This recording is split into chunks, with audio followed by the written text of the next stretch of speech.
Hello and welcome to AgapeDads. Thank you for joining us today. Today we have the great pleasure of hearing the experience from Jason Fula, father of one. So how you doing? Good. Thanks for having me on. Definitely. You're Yeah, welcome. man. Jason, if you could just start us off by explaining what your childhood was like growing up. I was born and raised in South Africa in Cape Town. Um, my mom was a domestic worker, and she worked for a Jewish family.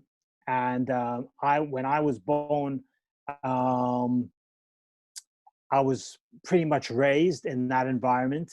So I had pretty much a little bit of a Jewish kind of background growing up. My dad wasn't really around too much growing up. Um, my mom and him, they weren't really together around that time. But I had a great childhood. I was well looked after. I had a great schooling. Um, and yeah, that's pretty much what it was like, just it was a little bit tricky, as I was getting older, just because just kind of understanding, like, yeah, my mom worked for this family and they kind of raised me as their own, so I had brothers and sisters, but they weren't my biological um you know biological siblings, Yeah. and but the love was all the same. I'm 32 this year, so and they're still like family to me. But yeah, my childhood was great. I wouldn't change it for anything in the world. Awesome. That's awesome. Yeah. So do you feel that your childhood has impacted you as a father today? Yeah, I would I would definitely say so. I have a little girl, and I feel like I was predominantly brought up by women, you know, which sometimes is kind of hard for me to, you know, as a man, it does kind of, there are moments where I do question my masculinity, you know what I Mm, mean? Or mhm. like, Yeah. because I've had such a huge feminine influence in my life. Mhm. I had my biological mom, who was amazing. She's an incredible mother. She's taught me a lot, gave me a lot of freedom in my life. um, Never really, never discouraged me from anything that I wanted to do, even if ever I had an idea where it just sounded ridiculous. She always just said, just do it. You know what I mean? Like, she never ever stopped me from anything. I think the way that my mom's raised me is the kind of the same way that I've tried to implement with my daughter and my way. But you can't really prepare for fatherhood, as much as you would like to. There's no, I don't feel like anyone's ever ready to have a kid. You might think like, Right. oh, we're gonna have kids when we're ready, but what does that mean? Right. You Right. can't be ready for something that you just don't understand. You don't understand what it's like to be a father until you're actually a father. you know um and I mean, because before I had any, before I was married or had any idea of what my life would be like right now, I would, speak to people and be like, oh, so what's it like being a dad? And they try to explain that, and, some people could really articulate well. Then, if I had to really articulate well to you what it's like being a dad, let's say you didn't have kids, you'd be like, oh, that's great. That sounds Right. amazing. Right. But it, when you actually have the child, when that child is born, the level of love that you feel, it's like when my daughter Paisley was born, I was like, okay, whoa, this is what love feels like. I like And you can love things, and that. there's different types of loving and love, and and ways. But this was a kind of love where it's it was just like, this is, there are no words. That's the thing. That's what I'm trying to get at. Is like there are no words to. It's just a feeling, but Yeah. there really is, no word for that feeling. Because there's no word that could do it justice. And that's what it's like being a dad. So yeah, man, I can only try my best to do things, to raise my kid the way that I feel a great dad would raise their kid, and learn and try and teach her the things that my mom taught me and that male figures have taught me, male figures that I've looked up to, and just basic ideals. And that's the best that I could do. But by no means do I mean, look, I would hope this, and I hope and I pray that I'm a great dad right now. And I hope and pray that I can just continue to become an even better dad on a daily basis. You know what I mean? Um, but there's always, just every day is a learning period, Right. like I'm growing, she's growing. Yeah. There's new stuff every day that she's saying, that she's doing. Every day is a new challenge. And just also like the little things. She's a girl, I'm a guy. We don't use the bathroom the same. So it's Right. like, I'm all I can say is I'm trying my best, and I just hope that I will. I hope that I continue to try my best, and I hope that I get better and better and better at just doing this. That's Yeah. awesome, bro. I love it. Uh, coming from a background of like predominantly women, Mhm. what are your thoughts on the views that men are considered to be the disciplinarians and women the nurturers? Okay, so that's kind of, yeah. You see, it's just really, it's really weird. Like I said, like there are times where, because I never really had that sort of father figure in my life. Like I never really had a dad who would be like, who'd want to do like guy things with. You know what I mean? Like, it's when I was growing up, I was always hanging out with the boys, and I would, we were kind of, that's that's, I feel, where I got a lot of my masculine energy from, is from hanging out with my guy friends. And yeah, a couple of yeah, I am a man, and but I have a lot of that, the feminine energy from women, and I feel just who I am naturally. I do feel like a bit of a nurturer, you know. But I mean, that doesn't, like, my mom put me in my place a lot of times. You know what I mean? She was a nurturer, Yeah. and she laid down the law, so she knew how to discipline as well, and she did a great job. And I don't think that there is some sort of uh, there shouldn't be a stereotype. I try not to uh, feed into stereotypes too much.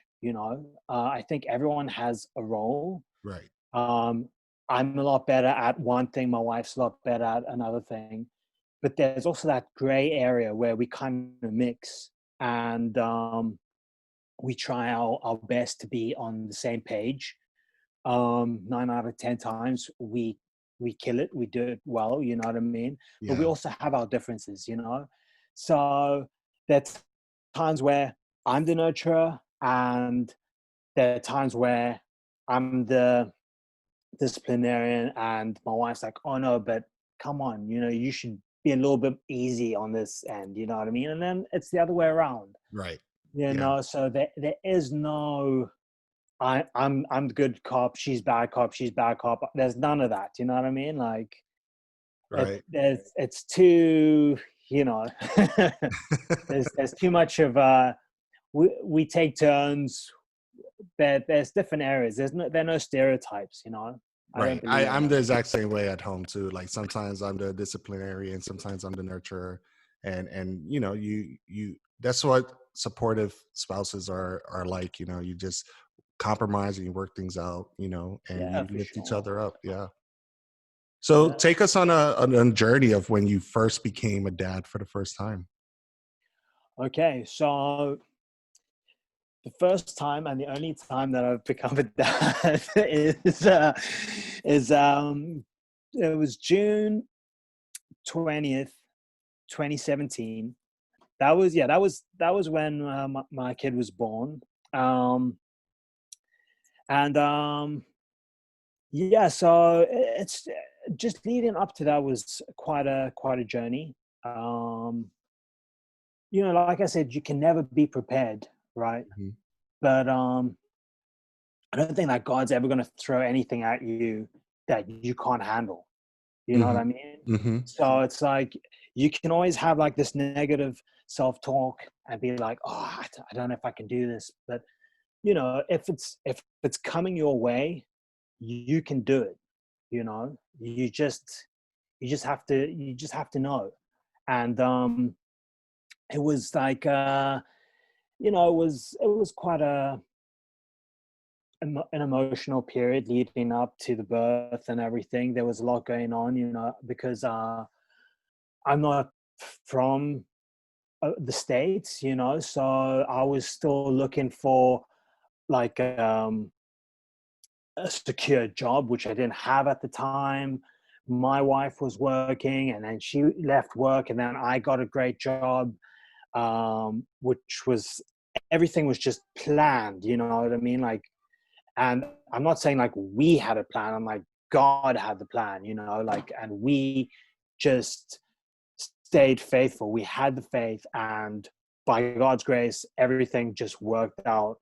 And so, you know what I mean? It was like Father's Day, and she was in labor, but Paisley was only born on Tuesday morning. So it was like 2 days she was in labor, it Wow. was just insane. Um, yeah, but it was just like a real journey, Um, but yeah, when Paisley was born, it was just, I still remember it like it was crazy. And, we look back at pictures all the time. Um, but I remember like just wondering what was I going to see? What was I going to hear? You know, Right. is like, we knew it was going to be a girl because we did a whole gender reveal, you know. Um, but they pulled the baby out, heard the cry, and I was like, oh wow, okay. And like it was just like everything was just, I Right. can't explain the feeling, Right. but then I saw her and I held her, and I had my wife like next to me, and I was sitting next to my wife, and I was holding, and it was just an incredible feeling that I don't think, like I keep saying, I don't think that I can really put something like that into words. But the feeling that I felt then is something that I think will last forever. You know what I Yeah. mean? Just Absolutely. I'm a dad. She is part of me. You know what I mean? I look at her and I see myself. But I see she's the best version of me and my wife wrapped in one, and it's both of our duties to make sure that we just keep watering that, you know what I mean? The best bits, so that flourishes, you know what Right. I mean? And that becomes who she is, you know. How would you describe yourself as a dad? As a dad, I try to be hardworking, provide for my family. try to be a good listener as best as I can. Mm-hmm. I try to not be, I try to be stern at times, you know what I mean? And stern maybe is not the right word, but I try to be like, no, like when no is no, it's no, and I got to Right. stick to my guns, you know what I Right. mean? Right. And that's not always easy, and I don't want to call it being the bad guy, you know what I mean? Because sometimes it's like, oh, he's being the bad guy, but I'm doing it not because I want to, it's because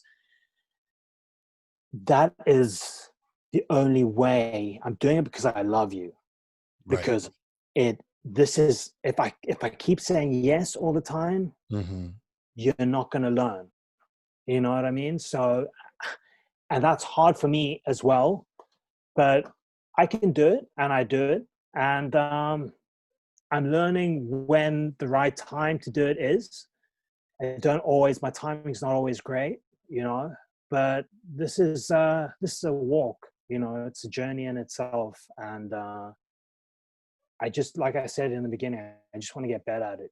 Are there any, along with that, are there any specific subjects or ideology or anything like that that you want to make sure that you're the one teaching Paisley? Yes, I feel as a father, I've got to teach my kid as a man, and with her being a girl, it's my duty to make sure that she knows how and when to defend herself against Right. others. Right. Um, and it's tricky.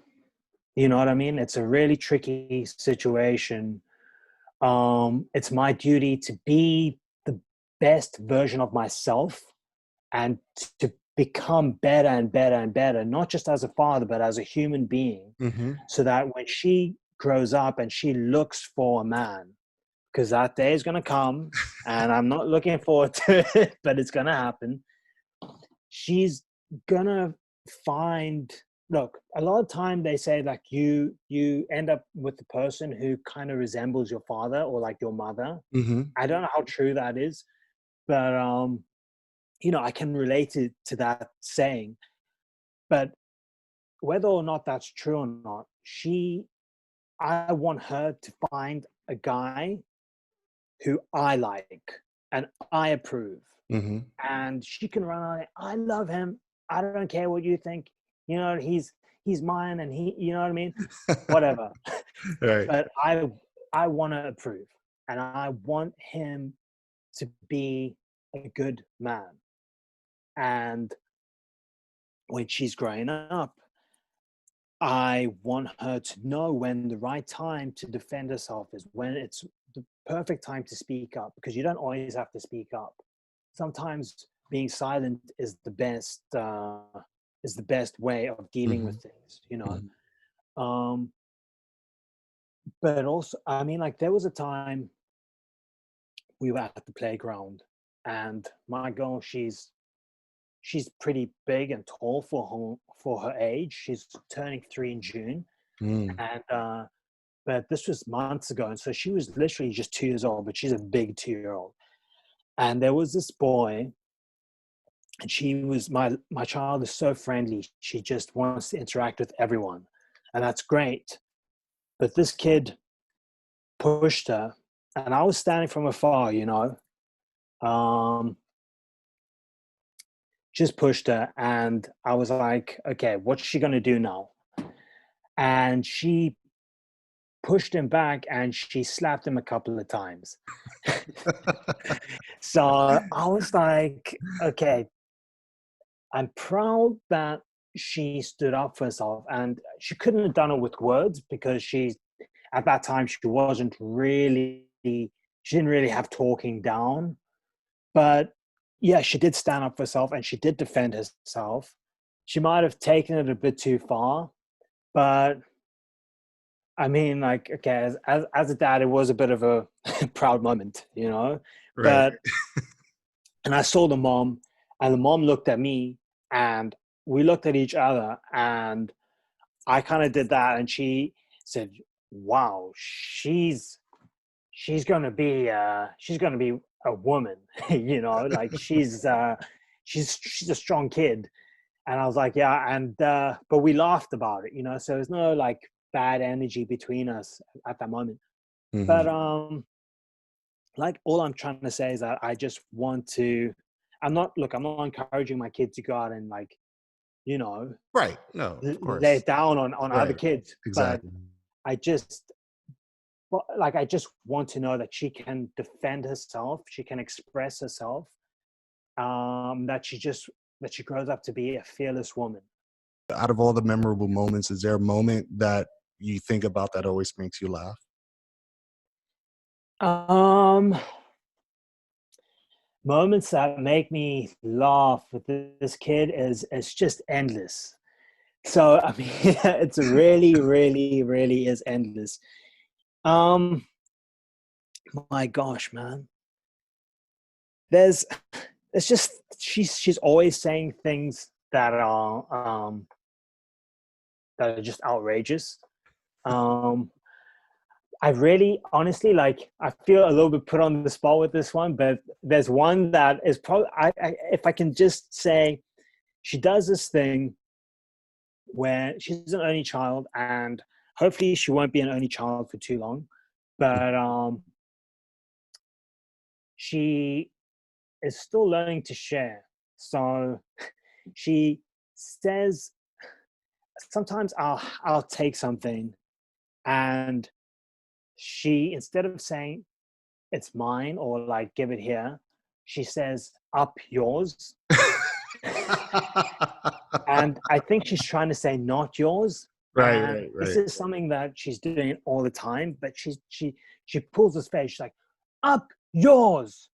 And she does it like, and the first time I heard that, I was Yeah. like, I was a little bit shook. I was like, what?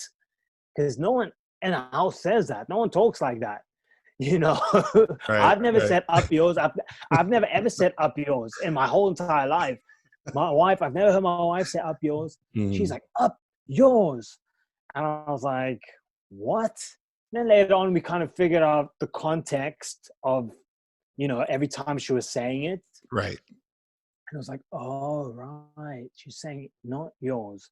But she's not saying not, she's saying up. Um, and she said that to a couple of kids as well, which I've had to kind of pull her away from, pull away and like apologize and explain. But you know, she's not a bad kid; she's a good kid. But yeah, that's just one of the funny moments, you know, That's that awesome. That's I can think awesome. of. Well, I want to just thank you so much for joining us today and doing this interview. Thank you. It's a real honor that you would even consider me for something like this, you know. So I want to thank you.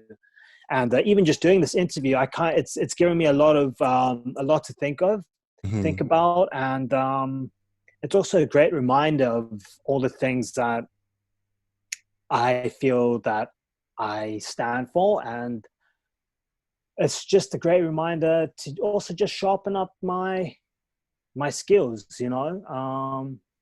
So yeah, this has been a bit of a learning experience for me as well right now. So thank you Oh, for wow. Thank having you, me. man. Thanks. Yeah.